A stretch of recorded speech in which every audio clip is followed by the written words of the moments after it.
I would like to share with you a story that we find on the pages of the tractate Ta'anit of the Babylonian Talmud. The tractate deals with fast days, so I thought it's appropriate as we are approaching the 9th of the most tragic day in our Jewish history. A little trigger warning, the story is a bit graphic and mentions death, but so do many other biblical stories, and be it our Torah portion or Haftarah readings, so bear with me. This is the story. The sages taught, when the temple was destroyed for the first time, many groups of young priests gathered together with the temple keys in their hands. They ascended to the roof of the sanctuary and said before God, Master of the universe, since we did not merit to be faithful treasurers, and the temple is being destroyed, let the temple keys be handed to you. And they threw them upward. And a palm emerged from the heavens and received the keys from them. And the young priests jumped from the roof and fell into the fire of the burning temple. The priests in this story lost hope and faith. They witnessed the destruction of the temple and thought, that's it. The story has ended. Everything that was between us and the divine ceased. We can close the door, turn off the lights, and return the keys. We are done. The priests see the temple going up in flames, and they immediately see everything in black. They assume their sacred duty, their service for the divine has ended, and that the connection the divine had with the people is over too. The priests literally throw the keys into the air, and the keys do not fall back onto the ground. At that very moment, a divine hand emerges from the sky to catch the keys. A divine hand. And the priests fail to realize that they have just witnessed a miracle.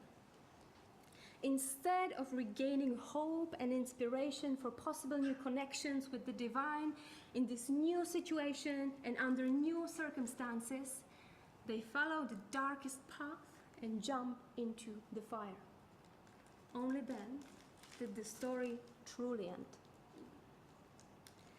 I don't know about you, but in a metaphorical way, I can find myself easily in this story. Sometimes I tend to jump to conclusions a bit too fast, especially when something bad or unpleasant happens to me. Sometimes I imagine the darkest possible scenario of where a situation might take me, and my mind paints the most catastrophic scenarios in great detail, and then I like to pity myself. For example, when I make a mistake in using English, when I stumble over a difficult English word or say something in a clumsy way, I tend to jump to extreme conclusions that the whole community will now think that I'm not eloquent enough and not worthy to work here. But I know this about myself, and I'm trying to work with it, and I work on myself spiritually. And this story is my helper.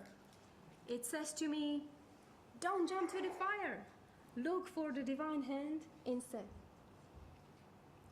We can look at the story of those priests and their temple keys not only from the human perspective, but also from the perspective of the divine.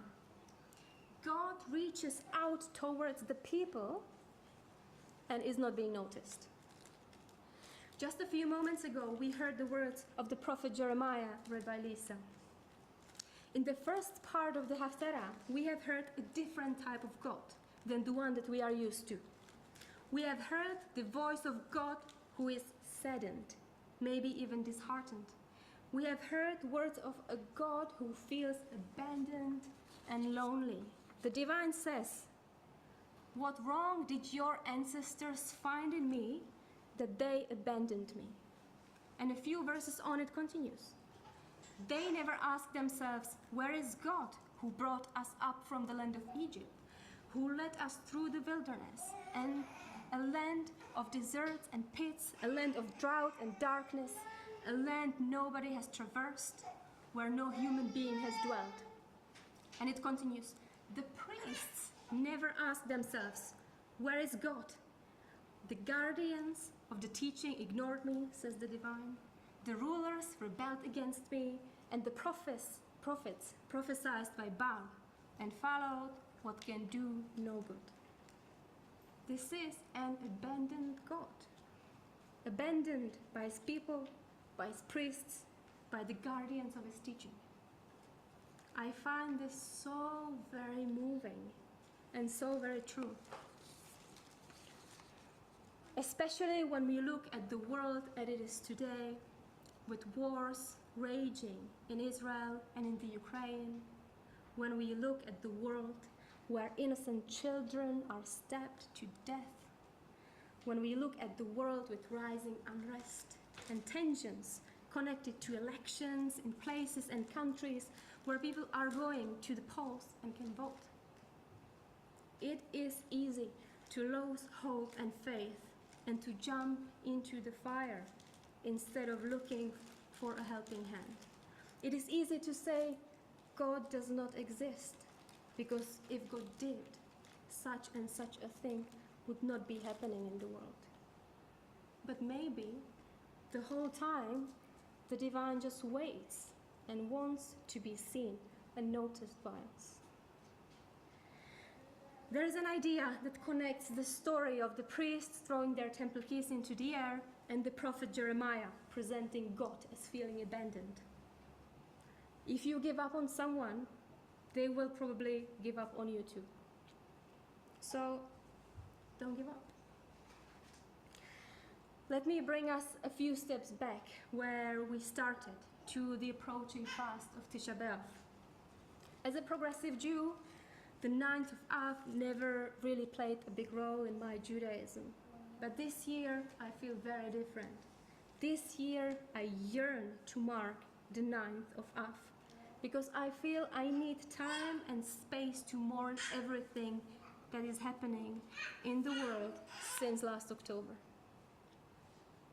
And I know God is ready to reach toward us and to receive our mourning and sadness, the same way God took the keys of the temple in that story. If this resonates with you, then maybe you can join me and this community, and together we can support each other side by side and in the presence of the divine. Together we can look up and scan the heavens for the helping hand. Together we can look around and try to see the divine that awaits to be seen. Together we won't give up. Shabbat Shalom.